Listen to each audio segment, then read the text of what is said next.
have some questions this evening into how the Clark County School District is addressing ongoing air conditioning concerns in some of our local schools. Crisis in the Classroom investigative reporter Tiffany Lane was at a bond oversight meeting this afternoon where members discussed what should happen next.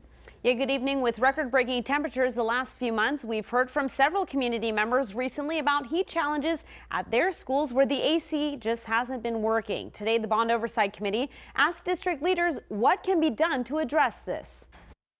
I have a kindergarten teacher that she wants to remain anonymously, but she's thinking about quitting because her classroom is too hot. Abraham Camejo pushing the district to take action as he continues to hear about air conditioning issues from CCSD staff and families. There's heat regulations that have been passed and approved by Nevada OSHA and federal OSHA where heat requirements are necessary. When workers are outside in the heat, we're supposed to put shade on them, give them rooms of breaks, but yet we have classrooms that have excessive heat in there. During Tuesday's regular Bond Oversight Committee meeting, the committee that provides financial oversight of the district's capital improvement program, we heard a presentation from the Assistant Superintendent for CCSD's Construction and Development Division on the performance conditions of HVAC systems across the district.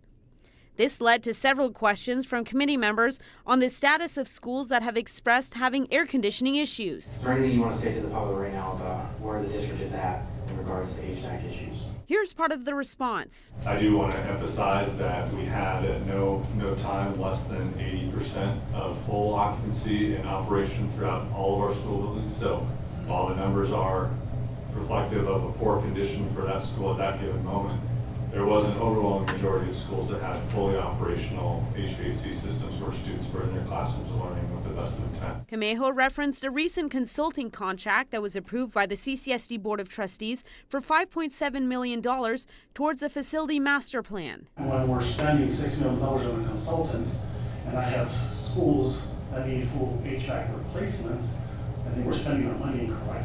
I appreciate your opinion.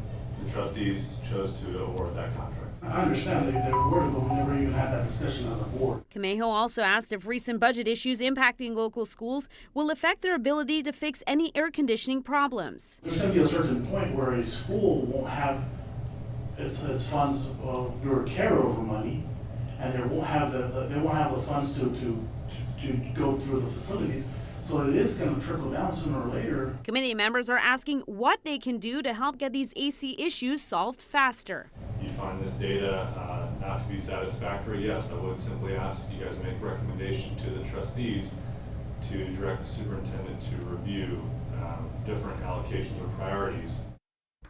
So here's what we know. The committee will speak further on the AC issues at its next meeting, and they will make a recommendation to the Board of Trustees on how to allocate money towards any needed repairs. We will provide more updates on this developing story. But send me your tips on issues impacting our schools. Is your school being impacted by AC issues? Scan that QR code on your screen or email schooltips@news3lv.com. You can also call 702-805-0489. And just a reminder, a lot of these air conditioning issues and other issues, we actually hear about it through this tip line. So please reach out whenever you do have a concern in our schools. Back to you guys.